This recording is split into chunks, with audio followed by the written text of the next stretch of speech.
এটা কথা কওঁ যে এখন সংসাৰ ধৰি ৰখাৰ ক্ষেত্ৰত কেৱল একমাত্ৰ মহিলাগৰাকীয়ে দায়িত্ব নহয়, পুৰুষজনৰ সমানে দায়িত্ব থাকে।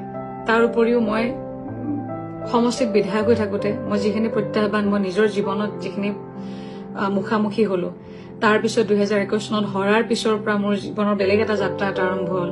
তাতেও মই যিখিনি প্ৰত্যাহ্বান নেওচি আজি এতিয়ালৈকে শক্তিশালী ৰূপত প্ৰতিষ্ঠা লাভ কৰিলো, এই গোটেইবিলাক দেখি বা বাহ্যিক সমাজখনতো দেখি এটা বস্তু মই অনুভৱ কৰিলো যে মহিলা এগৰাকীৰ ক্ষেত্ৰত পুৰুষতকৈ মহিলাগৰাকীৰ প্ৰত্যাহ্বান জীৱনত বহুত বেছি থাকে।